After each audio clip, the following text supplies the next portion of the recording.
When you think about modern fitness, it's so unilateral.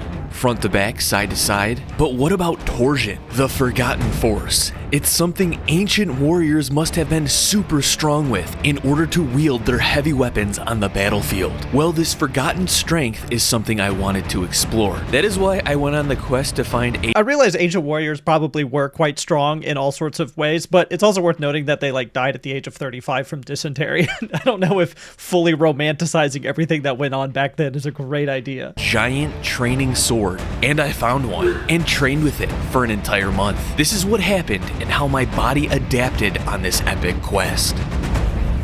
He's training outside, which is crazy. If I saw someone training outside, I would think two things. One, boy, I'm way too self-conscious to do that. And two, man, that's so cool and I wish I could do it with him. Gotta focus. There's no manlier urge than wanting to train outside with a gigantic sword with your bros. So after browsing the internet, I found it. On this website, ashmanathletics.com, the Dragon Slayer, a giant wooden sword specifically for training that forgotten coordination and strength. So I put in an order, and a little after a week later, it was here. Oh, whoa! Oh, that's so cool. Oh, look at that. Look at that. I think that's carved out of— Not only is that super cool looking, it looks like it's one piece, but what are these little holes for? Is that to let air through to make it easier to swing? I feel like I know precious little about gigantic, terrifying swords, and it's just a knowledge gap that is so unfortunate. Of a solid piece. Yeah. Oh! Oh my! Oh gosh!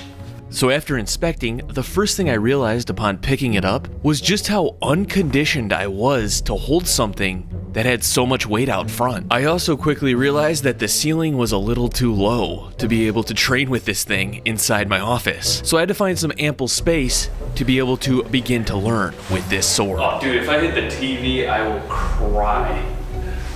I feel like it's moments like this that you realize how much money YouTubers make. Look at this vaulted ceiling. This is a nice house. Look at this, wooden floors, cabinet, everything's got that minimalist style. Bro is rich. So this wooden sword is only about 20 pounds, but with it being 6 feet long and most of the weight being past the handle, the leverage it was putting on my body made it feel like it was well over 100 pounds, especially when I had to start the momentum and stop the momentum. Does this have a point outside of just being kind of cool? Like, it's awesome to swing around gigantic swords. That seems like so much fun. Is there any practical application to this? Dude, okay, what the? Yeah, I gotta take this outside. Only problem is it's snowing. Yeah, but you know, we can get it done. We can do this. Look at how I had to transport this thing. It's like taking up almost my full interior car length there. Anyways, I'm at the park, gonna be that guy out there. But luckily there's no one around because it's like packed with snow. Oh shoot, dude, what are you doing, bro? What are you doing on the penny board? Oh gosh. Penny board in these conditions? Oh yeah, we're living on the edge. Oh, see, my whole entire idea is to find big open area with like woods in the background because it looks sick. Like right here, actually, this is perfect. And we're gonna try to train with this. I have no idea what I'm doing though. Duh.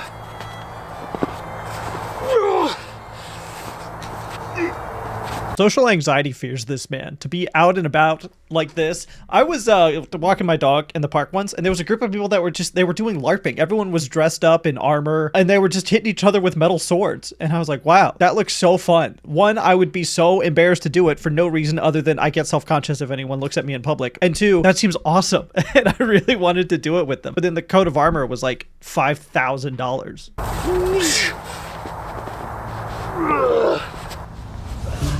So taking it to the park where I could fully unleash, going freestyle. My realization for just how challenging this was going to be and how confusing this was for my body was amplified. But also, only after about 5 minutes into this freestyle session, I quickly realized that my grip, my hands, were getting so fatigued, especially in that thumb-padded region. Considering I'm often training grip in a variety of ways, this was very surprising to me, but also had me excited to challenge my grip in a whole new way.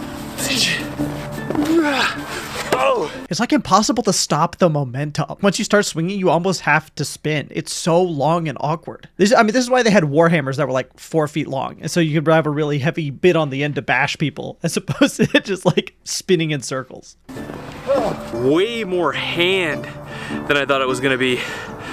Like, I think my hands are gonna be sore after this. And after one more freestyle set, about 20 minutes total of this freestyle training, my grip was just way too fried to continue. I'm surprised the grip was the first thing to go down. It would have never occurred to me that this trains grip so much harder than just like your obliques from all the spinning. I mean, like, it's hard and heavy, but it doesn't seem like it's a grip thing. Oh, yeah. I could barely hold on to anything. That trains stuff that you don't really train in a crazy way.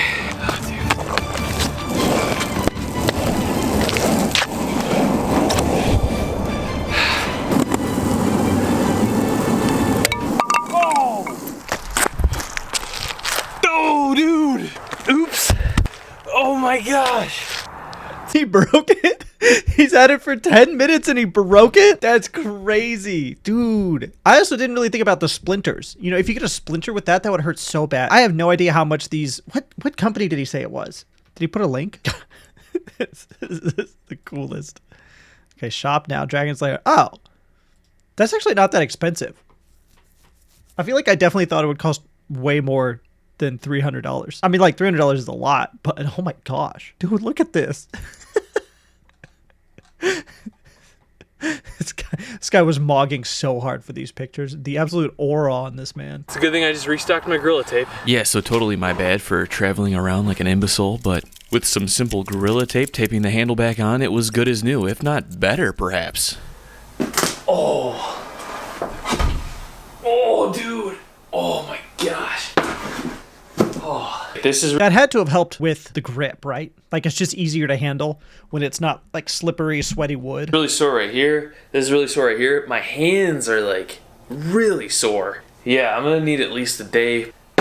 Oh, dude, yeah, I'm just so sore. Being super sore in some very strange spots, I needed a complete day's rest. But afterwards, on the third day, I wanted to resume my Dragon Slayer training. This time, however, instead of just going freestyle, I actually wanted to watch some tutorials so that I could wield this sword more properly. And on the Ashman Athletics YouTube channel, there was just that. Look, it's totally legitimate to watch tutorials to learn how to do something that you don't know how to do. I totally get it, but it's so funny, the concept that someone's out there like, here's how you wield a gigantic 100-pound, 6-foot wooden sword, just the way your ancestors did. There's no method, right? You just kind of swing it around. There's no practicality to this. So taking my initial training back to the living room on this day, I tried to learn some of the basic holds and swings. For instance, they referred to these resting position holds as guards, and they required a specific hand and leg placement to get the sword properly balanced. So I tried to learn a few of the basic resting guards and some of the simple transitions. And once I was ready to unleash, I took the training outside. However, it was still kind of confusing on the hand placement and how to swing, and I kind of struggled through mentally this entire session. And then also, once again, trying to run through some of the basic guards and swings, my grip just continually got more and more fatigued until my hands gave out. I wonder if it would have been like behooved him to start with a lighter one. Do they have lighter ones? Like you start with a 10-pound 60-foot sword, or a 10-pound 4-foot sword, then a 20-pound 5-foot sword, then a 30-pound 6-foot sword. Work your way up to the behemoth Dragon Slayer that he's working with. In the hands. So being a little frustrated with my inability to learn, I decided to buckle down in my office. Better not hit my freaking computer. And use this wooden dowel to emulate the sword so that I could learn some of these techniques more properly. This was a good idea because I was able to run through the techniques a lot more without getting fatigued, and then afterwards I was able to take the techniques to the big sword in the garage to work on the strength. Now, something that was more helpful towards the end of week 1, you could see how I was beginning to be more sturdy wielding this thing as I tried to figure out these techniques. Could my body have been micro-adapting and all of those muscles unused and undertrained? Well, two things are crazy. One, what people will do just like because they can. Like, there's no reason to want to swing around a gigantic sword other than it's cool and I want to swing around a gigantic sword. Dude, it's crazy what your body will learn to do. Like, it's never swung a sword around before that's 6 feet long and 30 pounds. So it's just like, can do that, and just builds muscle to be able to swing around gigantic swords better. Well, I was excited to see how far this would go over the course of a month. And as I continued to progress into week 2, I started to feel a lot more confident. My grip was feeling much stronger. My steady base was feeling much stronger. My confidence with the sword was at an all-time high. I know this is gonna sound cheesy, but I felt like I was beginning to be in touch with that inner ancient warrior. Which is so funny because, yeah, it sounds a little silly, but no ancient warrior had a 6-foot sword, right? Like, what is the largest weapon that was actually used in, like, medieval times? A hand cannon. Okay, that's not super helpful. Largest, I don't know, sword weapon that was used. It's generally considered the largest sword actually used in late medieval and Renaissance combat, with specimens reading up to 6.6 feet and weighing 50. Okay, so it only weighs half of what his does. Jeez, measuring almost 7 feet long. That's crazy. Mad respect to anyone. Imagine you break into a house and someone charges you with a 7-foot long longsword, yells "for my ancestors," and proceeds to cut you down. But you gotta focus. So as I continued training throughout weeks 2 and into week 3, according to a Google search, one of the heaviest swords that was thought to be actually used in combat was called the Zweihander. Forgive me if I pronounce that wrong, but typically weighed up to about 8 I think that's literally what we just looked at. 8 pounds, or about 4 kilograms, which is about half the weight of this Dragon Slayer sword. So then, after the course of this 1 month, maybe I would actually be able to wield one of the heaviest battlefield swords somewhat effectively. That could be kind of cool. Anyways, with all of this new leverage training, something I should address is how did this affect my lower back? You know, a week ago I just made a video on how my lower back has been injured and I've been dealing with that for months now and it's starting to get better, but you would think wielding this giant sword around might irritate that region. However, I really didn't ever notice much irritation to my lower back while training this over the course of these 4 weeks. Most of the fatigue, I guess that makes sense because he said most of the fatigue was in his hands, and also it would mostly be in like your obliques for the twisting. I don't think your lower back would come into, because your lower back is like bending over and picking the stuff up, right? And you're not really doing that. You're more, you know, spinning. So the challenge was actually in the hands. Second to that was more so in the upper oblique region. And then, believe it or not, third was actually the legs. Now, that's not to say my lower back wasn't a little bit sore after training this here and there, but it was just a lot less than I expected. Oh, it's cold out there. Another issue I was constantly running into that was kind of obvious is it was just so darn cold outside throughout the course of this entire month. Also, it was always snowy, which was slippery and cold. Didn't he say he was tapping into his like ancestors' primal instincts? Sounds like one of the primal instincts is learning to be warm. You know, the Vikings probably trained in weather even colder than this before they, you know, set fire to peaceful monasteries. Then again, it had me thinking, did ancient warriors have access to a climate-controlled indoor space, heating and cooling, to maintain that perfect temperature for fitness? I'm not certain, but I would assume probably not. So with trying to awaken this ancient warrior spirit, I embrace the cold, accepting it as another element that would help toughen me up with this abnormal style of training.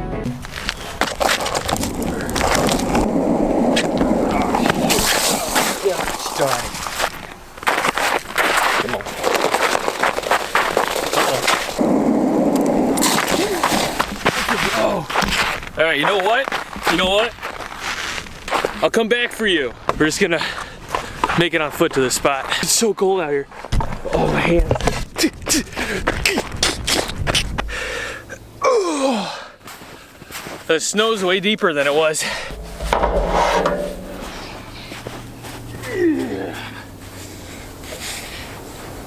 I almost wish he had started with smaller swords and worked his way up. I think it could have been like a whole series where every week he trains with a new, slightly heavier sword and works his way up to the Dragon Slayer and then beyond. You could do more than that. Pull out a 7-foot, 40-pound sword, an 8-foot, 50-pound sword. Literally, the sky is the limit. Nothing can hold you back.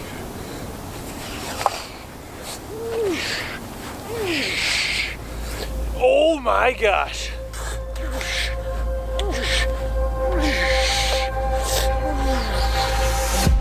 So, whipping it hard, both with the velocity and the sound effects on this final training day of the month. Well, you gotta make your own sound effects. If you're doing something as cool as wielding a 6-foot dragon slayer sword, you gotta spice it up with sound effects. Every man ever who has picked up an awesome stick and pretended that it was either a sword, a magic wand, or a magic staff has created their own sound effects. Clearly see just how much better I became at wielding this giant sword around.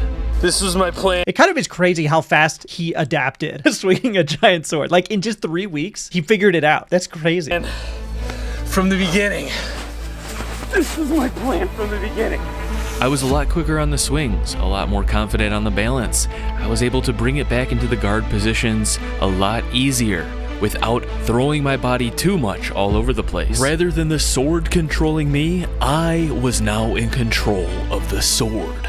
It's pretty cool sometimes how just 1 month. You know how sometimes people will do like showing that I have my Second Amendment rights and they'll walk around downtown, some city with a giant gun and then be like, no, I'm legally allowed to do this. He should do that with a sword, I feel like. Just walk around with a huge sword over his shoulder. Anyone who stops him, he's like, what? He's got something against walking around with a giant sword. Nobody would ever try and pickpocket someone who has a gigantic sword. Month of training and dedicating yourself to something can wield you some impressive results. Now, physique-wise, the #1 change I noticed was actually in the thumb pad region of my hands. It looked like it got more thick, probably from adapting to all of that hand fatigue I was experiencing throughout this experiment. Also, calluses. Like, you gotta have wicked calluses from doing this. The constant rubbing against your hand. Like, you play guitar and you get calluses immediately, but you swing a sword, you've got to have so much callus. I also did feel stronger in the upper oblique section, but then again, probably not that visible considering I have been on a winter ball. Now, after being challenged over the course of 1 month, discovering all of these weak spots modern fitness leaves open, training with this sword had enlightened me to this forgotten style, something I was now interested in continuing. With that being said, check out ashmanathletics.com. I'm going to try. I'm not making fun of him for saying forgotten style, but it's so funny to me that he has the most impractical weapon in the world right here.